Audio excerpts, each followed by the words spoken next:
It happened that in the olden times there was a girl named Gretel who liked nothing better than to eat. So she worked as a cook. But oftentimes she had to be very clever to explain what happened to all the food she had eaten. In the old country, they tell this story of clever Gretel.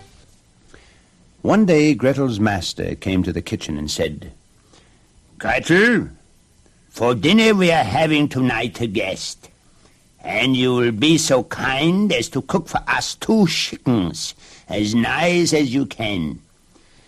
And clever Gretel said, "Yeah, master. I will make them so good they will melt in your mouth altogether."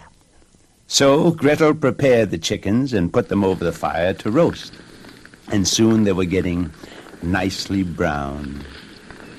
And Gretel called, "Master, the time to eat the chickens is almost now already, because after in a few minutes they will be cooked so much and they will not taste well together all in your mouth."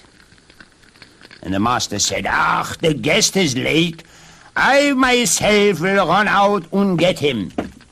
And away he went out the door.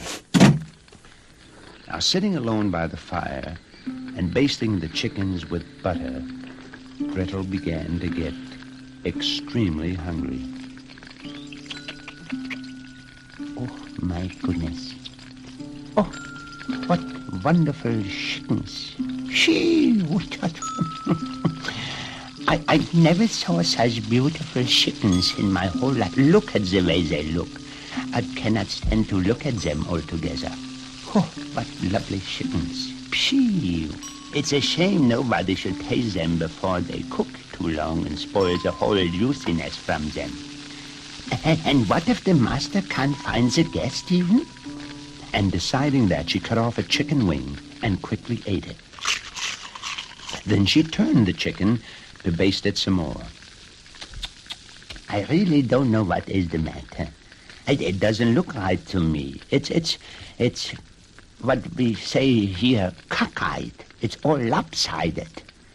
And she cut off the other wing and ate that one quickly as well.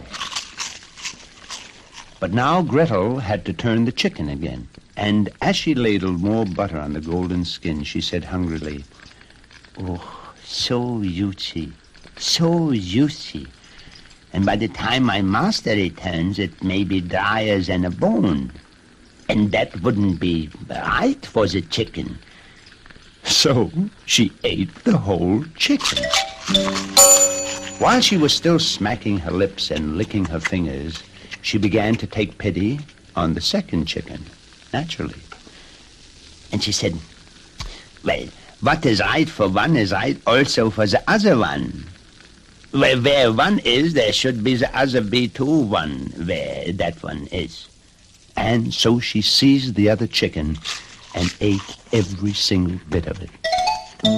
As she finished the second chicken, the master came hurrying in. "Gretel," he said, "the guest will be here in just one moment, and I will go and make sharp the knife for carving all the chickens right here." At that very moment, the guest knocked at the door.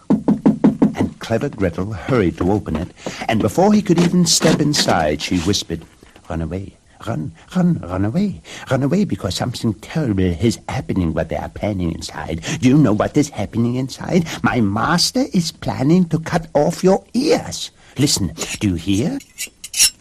He makes sharp the whole knife to cut off your ears, both of them ears." Well, you can well imagine how this frightened the guest. He pulled his cap down over his precious ears and fled with his coattails streaming out behind him. Then Gretel hastened to the dining room and said to her master, "Well, master, a fine kind of guest you invited here to dinner." "What do you mean?" he asked. "Well, he just grabs the chickens that I cooked so nicely, worked so hard, and is now running away with them." "What?" bellowed the master. "With both of them? With my chicken also?" And with his carving knife still clutched in his hand, he rushed into the street shouting wildly, Not both! Not both! Just one! Just one!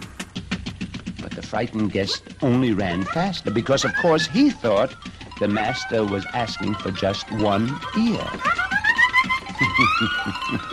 And clever Gretel stood in the doorway saying, My, my, my, my.